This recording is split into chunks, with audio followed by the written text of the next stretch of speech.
الصلاة والسلام عليك يا رسول الله وعلى آلك وأصحابك يا حبيب الله. الصلاة والسلام عليك يا نبي الله وعلى آلك وأصحابك يا نور الله. درود پاک پڑھنے کے بے شمار فضائل و برکات ہیں. مصطفیٰ جان رحمت شمع بزم ہدایت صلی اللہ تعالی علیہ وسلم کا فرمان عالی شان ہے کہ جو کوئی شخص مجھ پر ایک بار درود پاک پڑھتا ہے اللہ تعالیٰ اس پر 10 رحمتیں نازل فرماتا ہے، اس کے 10 گناہوں کو مٹا دیتا ہے اور اس کے 10 درجات کو بلند فرماتا ہے. سبحان اللہ، ایک درود پاک پر اتنی برکتیں ہیں، تو جو کثرت سے درود پاک پڑھتے ہیں ان کو کتنی برکتیں نصیب ہوتی ہوں گی.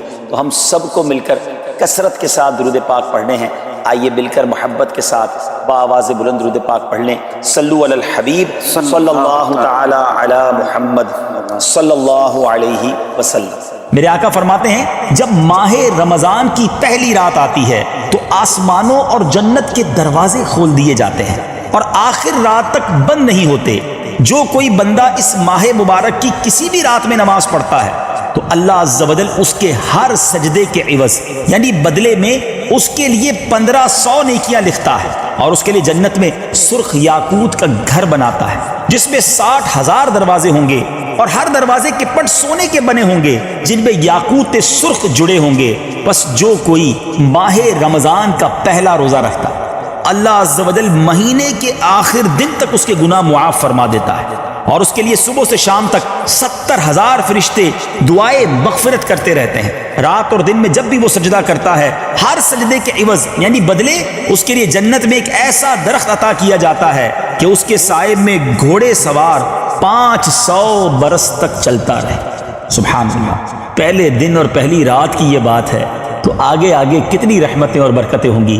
سبحان اللہ. سب سے پہلے تو ہم اللہ سے دعا کرتے ہیں کہ اللہ ہمیں خیر سے رمضان عطا کر دے، صحت کے ساتھ عطا فرما، عافیت کے ساتھ نصیب فرما، پورے روزے رکھنا، پوری تراویح پڑھنا نصیب فرما. تو پھر اس رمضان کو تو سمجھ لیں بس ایک موقع بنا دے، لائف چینجنگ ایکسپیرینس بنا دے. بس اس میں عبادت کرنا، اس میں خوب سجدے کرنے، اس میں روزے رکھنے، اس میں تراویح پڑھنی ہے، اس میں گناہ نہیں کرنے. اور آئیے میں آپ کو بتاتا ہوں کہ نبی پاک صلی اللہ تعالی علیہ وسلم رمضان کیسے گزارتے تھے. بی بی عائشہ صدیقہ رضی اللہ تعالیٰ عنہ فرماتی ہیں، کچھ حدیثوں کا خلاصہ میں پیش کر رہا ہوں. آپ فرماتی ہیں کہ میرے آقا علیہ الصلوۃ والسلام جب رمضان آتا نا آپ اپنے بستر پر کم تشریف لاتے، عبادت پر کمر بستہ ہو جاتے، رات رات دیر تک نوافل ادا ہوتے، دعائیں ہوتی. فرماتی ہیں نبی پاک کے چہرے کا رنگ بدل جاتا تھا، متغیر ہو جاتا تھا. اور نبی پاک کے پاس جب جبریل امین آتے تو میرے آقا ان کے ساتھ قرآن کا دور فرماتے، ٹھیک ہے. اور میرے آقا کی دریائے سخاوت کا عالم یہ تھا کہ جس طرح تیز آندھی چلتی ہے نبی پاک رمضان میں اس سے بھی زیادہ سخاوت فرماتے، اتنی زیادہ اللہ کی راہ میں خرچ کرتے. تو حدیثوں سے یہ 4 مین باتیں پتہ چلی ہیں: نمازیں، نوافل، دعائیں، تلاوت اور سخاوت. یہ ہم نے بھی پکڑ لینا ہے. اپنے رمضان کو اس بار اس طرح گزار کے دیکھو کہ عبادت میں گزارنا ہے، ساری نمازیں پڑھنی ہیں، روزے رکھنے ہیں، تراویح پڑھنی ہے اور خوب تلاوت کریں. تلاوت کا بھی بڑا مسئلہ ہے، کہنے میں مزہ نہیں آ رہا مگر بہت بڑی تعداد وہ ہے جن کو پراپر اب تک قرآن پڑھنا ہی نہیں آیا. دنیا بھر کی معلومات، $1 لینا نہیں، ڈالر کا روز ریٹ چیک کرنا ہے، سونے کا بھاؤ چیک کرنا ہے، دنیا بھر کی بحث کرنی ہے، قرآن پڑھنے نہ سیکھ سکا. بتاؤ نا یہ کیسی زندگی ہے. حدیث پاک کے الفاظ ہیں وہ دل ویران ہے جس میں کچھ قرآن نہیں ہے. اپنے آپ سے پوچھو، اتنی نالج دنیا کی اور دل ویران قرآن کے بغیر. نہ کریں ایسا. ایٹ لیسٹ اس رمضان کو تو انڈرسٹینڈنگ آف قرآن کا مہینہ بنا لو نا. اس رمضان میں اپنا شیڈیول ایسا بنائیں کہ یار 1 گھنٹہ روزانہ ایٹ لیسٹ تراویح کے علاوہ میں صرف قرآن کو دوں. میری گزارش ہے اس رمضان میں انڈرسٹینڈنگ آف قرآن ڈیولپ کریں. اللہ کہتا کیا ہے قرآن میں، فرمایا کیا اس نے، مجھ سے کیا بات کی ہے رب نے. تو خدا را قرآن کو وقت دیں، قرآن کی اپنے تلفظ درست کریں. دعوت اسلامی یہ ساری سروسز آپ کو دے رہی ہے. آن لائن کلاسز موجود ہیں، آپ آن لائن پڑھ لیں، گھر بیٹھے آپ کو آن لائن قاری صاحب پڑھا دیں گے، اسلامی بہنوں کو اسلامی بہنیں پڑھا دیں گی. اس کے علاوہ ہمارے پاس ہم نے بڑی ایک آسان تفسیر قرآن صراط الجنان بالکل آسان اردو میں موجود ہے، اس کو PDF بھی ڈال دیا ہے، اس کو اپلیکیشن بھی بنا دیا ہے، آپ آڈیو بھی ریلیز کر دی ہیں تاکہ آپ گھر بیٹھے صرف سنتے ہی رہیں قرآن کو کہ ترجمہ کیا ہے، تفسیر کیا ہے. اور آج کی اردو میں 100 سال پرانی اردو ڈیفیکلٹ تھی اور آسان اردو میں لکھ دیا کہ لوگ سمجھیں. تو اس بار قرآن کے ساتھ رمضان گزارے. میرے آقا دور فرماتے تھے قرآن. اور جو حافظ بچے مجھے سن رہے ہیں کم از کم رمضان میں قرآن تو پکا کر لیں. رمضان میں تو اپنے قرآن کی دہرائی کریں. ویسے تو سارا سال ہی آپ کو کرنا چاہیے تھا, لیکن یہ تو نزول قرآن کا مہینہ ہے. خاص رمضان اور قرآن کا ایک کمبینیشن ہے, اس کو حاصل کر لیجیے. اور آپ کے لیے کتنی آسانی ہو گئی ہے.